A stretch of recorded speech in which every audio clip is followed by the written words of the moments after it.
ఓం శ్రీ గురుభ్యో నమ. హరి ఓం. అందరికీ నమస్కారం. మనము విశ్వావసు నామ సంవత్సర ఫలితాలను కూడా ఆల్రెడీ తెలియజేశాము. అదేవిధంగా గురు సంచార ఫలితాలు కూడా మనం తెలియజేశాము. అంటే అదేవిధంగా ఇప్పుడు రాహుకేతువుల యొక్క మార్పు కూడా జరుగుతుందన్నమాట. ఈ రాహుకేతువులు మే 14న ఆ క్షమించండి, మే 18న సాయంత్రం 5:10 సమయానికి ఆ రాహుకాలంలో ఈ యొక్క రాహుకేతువులు సంచారణం అవుతుంది అనమాట. అంటే స్థానచలనం అవుతున్నాయి. అంటే ఏంది, రాహు కుంభరాశి మీనరాశి నుండి కుంభరాశికి రావడం జరుగుతుంది. అదేవిధంగా కన్యా రాశి నుండి కేతు సింహరాశికి రాబోతున్నాడు. వీటి యొక్క ఫలితాలు ఎలా ఉంటుంది? చాలా మందికి అపోహలు, చాలా మందికి భయాలు, చాలా మందికి ఏదేదో ఉంటుందన్నమాట విషయాల్లో. ఆ విషయాలు క్లారిఫై చేసుకోవాలని చాలా మందికి కూడా ఆ యొక్క ఆతృత, తెలుసుకోవడం అనేది ఒక రకమైన అలవాటుగా మారి ఉంటుంది. చాలా మంది జ్యోతిషం పైన కూడా చాలా డిపెండ్ అయి ఉన్నారు అనమాట. ఏదైనా ఒక చిన్న సన్నివేశం జరిగినా కూడా గ్రహాల పరిస్థితి వల్ల ఇలా అవుతుందా అనేసి భయపడడం జరుగుతుంటుంది అనమాట. దానికి తగినట్టు పరిష్కారాలు వెతకడం ఇప్పుడు చాలా పరిపాటైంది అనమాట. అదేవిధంగా ఈ రాహుకేతువులు అంటే మనం దాన్ని ఛాయాగ్రహాలు అంటాం అనమాట. దానికి ఒక షేప్ అనేది ఉండదు అనమాట. దానికి ఎటువంటి ఆకారం ఉండదు అనమాట. దాన్ని ఛాయాగ్రహాలు అనమాట. అది ఎప్పుడు ఏం చేస్తుందో అది అర్థం కాదనమాట. అదేవిధంగా మంచి ఫలితాలు వస్తుంది అనుకున్నాము, ఈ రాహుకేతుల మార్పుల వల్ల చెడు ఫలితాలు స్టార్ట్ అవుతుంది అనమాట. అదేవిధంగా చాలా చెడు ఫలితాలు ఉన్న సమయంలో ఈ రాహుకేతుల స్థానచలనం వల్ల మంచి ఫలితాలు కూడా వస్తుందన్నమాట. ఇది ఎలా ఉంటుందంటే, బాగున్నది చెడగొడుతుంది, చెడిపోయిన వాటిని సరిచేస్తుంది అనమాట. ఈ యొక్క ఛాయాగ్రహాల యొక్క పని అదనమాట. చాలా సింపుల్ గా అర్థం చేసుకోండి. భయపడాల్సిన పని ఏమి ఉండదు అనమాట. ప్రతి ఒక్క దానికి కూడా ఈ భూమి పైన మన యొక్క ఋషిమునులు మనకన్నిటి కూడా కొన్ని పరిహారాలు అన్నీ ఇచ్చాడనమాట. ఒక రాశికి బాగుంది అంటే డెఫినెట్ గా 12 రాశుల్లో కొంతమందికి బాగుంటుంది, కొంతమంది బాగలేకపోవచ్చు అనమాట. ఇదంతా ఉంటుందన్నమాట. ఈ మనిషి పుట్టినప్పుడు ఈ రాహు కేతువుల యొక్క ఇన్ఫ్లుయెన్స్ ఎలా ఉంటుందని తెలుసుకోవాలి. అంటే ఏంటి, బిడ్డ పుట్టినప్పుడే ఆ బొడ్డు దారంతో పాటు పుడతారనమాట.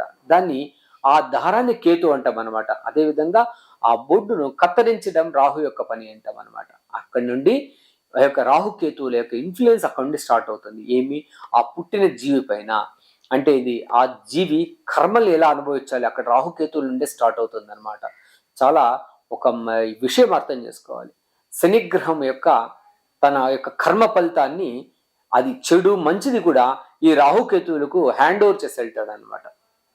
అంటే ఇక్కడ యముడు శిక్ష విధిస్తే దాన్ని ఆచరించే వాళ్ళు వేరే ఉన్నట్టు, అదేవిధంగా ఆ యముడే నేరుగా శిక్షించాడు కదా, వాళ్ళ భటుల చేత చెప్తాడనమాట. అదేవిధంగా ఈ రాహుకేతువులకు అప్పగిస్తాడనమాట.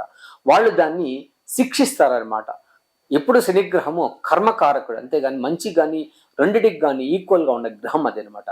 అదేవిధంగా ఆ శనిగ్రహం నేరుగా ఫలితాలు లేకపోయినప్పుడు వీళ్ళ చేతిలో శిక్షను అనుభవించడానికి వీళ్ళని వదులుతారనమాట.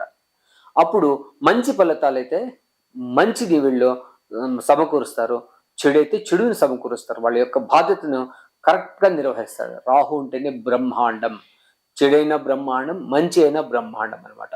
కేతు అంటే జ్ఞానకారక గ్రహం అంటాం అనమాట. ఈ గోచారంలో ఈ కేతు యొక్క పని ఏంటంటే, ఆ మోక్షకారక గ్రహము కొన్ని మంచి చేసినప్పుడు అదేవిధంగా ఆ ఫలితాలను కత్తరిస్తూ వస్తుంది అనమాట. అది అంటే ఏవైనా తీసుకోవచ్చు. ఒక మనిషి ప్రాణం పోయిందంటే కూడా రాహు మింగడం, కేతు కట్ చేయడం జరుగుతుంది అనమాట. దాన్ని ఆ దీంతో సంబంధాల విషయాల్లో వీళ్ళ యొక్క కలయికను చూస్తూ నాడీ జ్యోతిషంలో చాలా బాగా ఉంటుంది అనమాట. అది చెప్పడానికి అది బ్రహ్మాండంగా ఉంటుంది అనమాట. అది నీట్గా చెప్పచ్చు. అది ఏదైనా ఉన్నప్పుడు మనిషి పుట్టుక నుంచి చావు వరకు ఎలా జరగబోతుంది, రాహుకేతుల ఇన్ఫ్లుయెన్స్ ఎలా ఉంటుంది అనేసి చెప్పచ్చు అనమాట.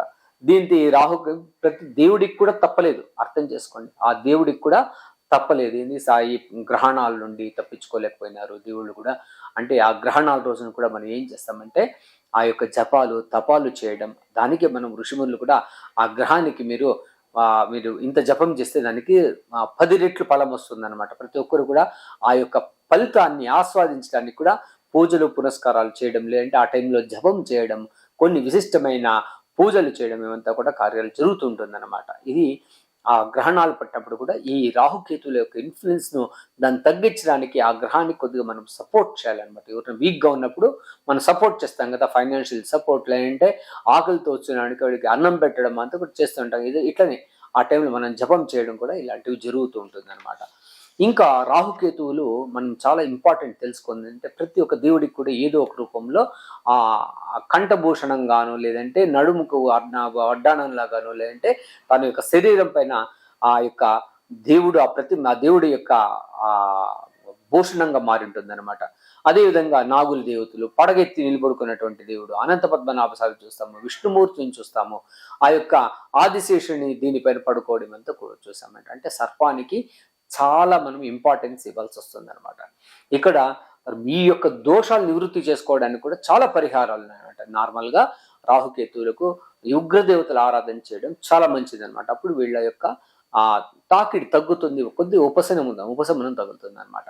అదేవిధంగా మనం ఇప్పుడు ఎలా తెలియజేస్తున్నామంటే, ప్రతి రాశికి కూడా మనం తెలియజేస్తున్నాము.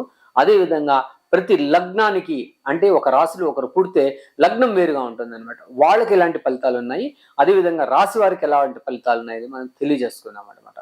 ఈ రాహుకేతువుల ఇన్ఫ్లుయెన్స్ ను మనం ఎలా అర్థం చేసుకోవాలి, దానికి మనము ఇంట్రొడక్షన్ లాగా దీన్ని చేసామన్నమాట. శని కర్మ ఫలితాలు చెప్పాము. ప్రతి ఒక్కటి కూడా మానవాళికి సర్పాలతో సంబంధం చాలా ఉందన్నమాట. మనిషికి ఈ ఛాయాగ్రహాలు తొందర ఉన్నప్పుడు మనం ఏం చేయాలని కూడా మనం తెలియజేసాము. దానికి ప్రతి ఒక్క రాశికి కూడా మనం తెలియజేసుకున్నాం. దీన్ని ప్రతి ఒక్కరు దీన్ని చూసి స్కిప్ చేయకుండా చూడండి, వీడియోస్ మీకు బాగా అర్థమవుతుంది అనమాట. అది ఎలాంటి ఫలితాలు ఇవ్వబోతుంది, దానికి పరిహారాలు ఏంటి అని కూడా మనం తెలియజేసేస్తాం అనమాట. ఆ ఫలితాలు చూసుకుని మీ యొక్క ఆ యొక్క దుష్ఫలితాల నుండి బయటపడి ఆ యొక్క మంచి ఫలితాలను మీరు ఎవరికైనా మీ రాశికి బాగుంటుందని ఆస్వాదించి ఇంకంత మంచి ఫలితాలను పొందడానికి మీరు ట్రై చేయొచ్చు. అదేవిధంగా ఎవరైనా జ్యోతిష్యం నేర్చుకోవాలనే తపన ఉంటే మమ్మల్ని కాంటాక్ట్ చేయొచ్చు. వాళ్లకు మేము జ్యోతిష్యం నేర్పడానికి రెడీగా ఉన్నాం. దానికి తగినటువంటి రుసుము ఉంది. నాడీ జ్యోతిష్యం నేర్పుతున్నాము, ప్రశ్నాశాస్త్రాలు నేర్పుతున్నాము, గవల శాస్త్రం నేర్పుతున్నాము, అదేవిధంగా తాంబూల ప్రశ్న కూడా నేర్పుతున్నాము. ఎవరికైనా ఇంట్రెస్ట్ ఉంటే వాళ్ళు జాయిన్ అవ్వచ్చు, మమ్మల్ని కాంటాక్ట్ చేయొచ్చు. మీరు మిథున రాశి వారైతే మీకు రాహుకేతువుల యొక్క స్థానచలనం వల్ల ఎలాంటి ఫలితాలు రాబోతున్నాయని మనం తెలుసుకుందాం. రాహు మీకు 9వ ఇంట్లో, అదేవిధంగా కేతు మీకు 3వ ఇంట్లో ఉండబోతున్నాడు అనమాట. 9 ఇంటి భాగ్యస్థానం అంటాం అనమాట. అదేవిధంగా 3 స్థానం సోదర స్థానం, వీర్యస్థానం, ధైర్యస్థానం అని, విజయస్థానం అని అంటూ ఉంటాం అనమాట. బేసిక్గా మిథున రాశి వారైతే చాలా వెరీ టాలెంటెడ్ గా పీపుల్స్ అనమాట. వీళ్ళకు స్టేజ్ ఫియర్ అనేది అస్సలు ఉండదు అనమాట. వీళ్ళకు మాట్లాడడం, అనర్గళంగా మాట్లాడడము, చిన్నపిల్లలు చూడండి వీళ్ళను వీళ్ళకి చెప్పిస్తే వినరు అనమాట. వీళ్ళకి ఏదైనా ఒక సజెషన్ ఇస్తే కూడా వినరు అనమాట వీళ్ళు మిథున రాశి వాళ్ళు. ఎందుకంటే వీళ్ళకు ఆ యొక్క నాలెడ్జ్, అక్కడ బుధుని యొక్క ఇంపాక్ట్ చాలా ఎక్కువ ఉంటుంది అనమాట. వీళ్ళకు ఆ బుధుడు వీళ్ళు ప్రచోదన బాగా చేస్తాడనమాట. నెట్వర్క్ బాగుంటుంది వీళ్ళకు, 10 మందితో కలిసి తిరగడం ఇవంతా కూడా జరుగుతూ ఉంటుంది అనమాట. అదేవిధంగా వీళ్ళకు ఎలా ఉండబోతోంది అన్నప్పుడు, ఈ పిల్లలకైతే చాలా బ్రహ్మాండంగా ఉంది. వీళ్ళకు స్కాలర్షిప్స్ తీసుకోవడము, అదేవిధంగా కాంపిటీషన్ ఎగ్జామ్లో పాస్ అవ్వడము, అదేవిధంగా వీళ్ళకు అడ్డు లేదనమాట. చాలా బ్రహ్మాండమైన స్థానంలో ఉండబోతుంది అనమాట.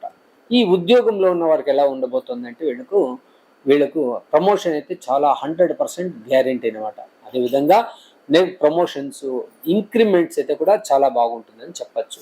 అదేవిధంగా వీళ్ళకు ఈ యొక్క 9వ స్థానం భాగ్యస్థానంలో ఉండడం వల్ల చాలా అనుకూలం అయితే కనబడుతుంది. స్థాన చలనం అయితే కనబడుతుంది. ఆ స్థాన చలనాన్ని మీరు యాక్సెప్ట్ చేయడం చాలా మంచిది. అదేవిధంగా తండ్రితో వాగ్వాదం అయితే ఉండే అవకాశం ఉంటుంది అనమాట. తండ్రితో ఫైట్ అయ్యే అవకాశం ఎక్కువగా, తండ్రి నుండి దూరంగా ఉండడం, లేదంటే తండ్రి మాటను పట్టించుకోకపోవడం, ఈ 1.5 సంవత్సరం ఈ ఇబ్బంది అయితే ఉంటుంది. అంటే 9 తర్వాత పితృస్థానం అనమాట. పితృస్థానంలో రాహు యొక్క ఇంపాక్ట్ ఎక్కువ ఉంటుంది అనమాట. అక్కడ గొడవ పడడం, ఆస్తుల కోసం ఏవో ఇబ్బందులు పడడం, ఏదో ఒకటి మీ మాట అక్కడ చెల్లకపోవడం, ఇలాంటివి జరుగుతూ ఉంటుంది అనమాట. అదేవిధంగా మీకు తండ్రి, సపోజ్ మీ పిల్లలు కానీ తండ్రులు కానీ మీ కుటుంబ సభ్యులు ఎవరైనా బయట ఉంటే వాళ్ళు ఇండియాకి రావడానికి కానీ వాళ్ళు ఇష్టపడుతుంటారు అనమాట. సపోజ్ ఇండియాలో ఉన్న పేరెంట్స్ అయితే మీ దగ్గరికి వాళ్ళు రావడం కానీ జరగబోతుంది అనమాట. వాళ్ళకు స్వదేశానికి రావడానికి ఎక్కువగా అనుకూలం అయితే కనబడుతుంది అనమాట. అదేవిధంగా నా జర్నీ అంటే లగ్జరీ లైఫ్ దొరకబోతోంది. అంటే మీకు ఇప్పుడు కూడా చిన్న చిన్న ప్రయాణాలు కూడా మీరు ఫ్లైట్లో వాడడం, ఇవంతా టైం సేవింగ్ అనే కాన్సెప్ట్లో మీరు వెళ్తూ ఉంటారనమాట. అది ఎక్కువ లగ్జరీ లైఫ్ని మీరు ఇష్టపడతారనమాట. ఆ ట్రావెలింగ్ ఇట్లాంటివి ఇష్టపడే అవకాశం అయితే బాగా కనబడుతోందని చెప్పచ్చు. కమ్యూనికేషన్లో చాలా కేర్ఫుల్గా ఉండాలి. సంతానం అనుకూలం లేని వారికి అనుకూలం అయితే ఉంటుంది, నిద్రాభంగం అయితే అవుతుంది. అదేవిధంగా గవర్నమెంట్ నుండి దండన ఇలాంటివి జరిగే అవకాశం అయితే కనబడుతోంది అనమాట. ఫారిన్ జాబ్స్ చాలా అనుకూలంగా ఉంది. బయట దేశానికి ఉద్యోగానికి పోల్సిన వాళ్ళకు చాలా అనుకూలంగా ఉంది. క్యాంపస్ సెలెక్షన్స్లో మీకు ఎక్కువగా ఉద్యోగాలు దొరికే అవకాశం అయితే కనబడుతోంది. క్యాంపస్ సెలెక్షన్స్ అక్కడే మీరు ఎగ్జామ్స్ రాసి అక్కడే మీకు ఉద్యోగం దొరికేటువంటి ఛాన్స్ అయితే బ్రహ్మాండంగా ఉండబోతోంది.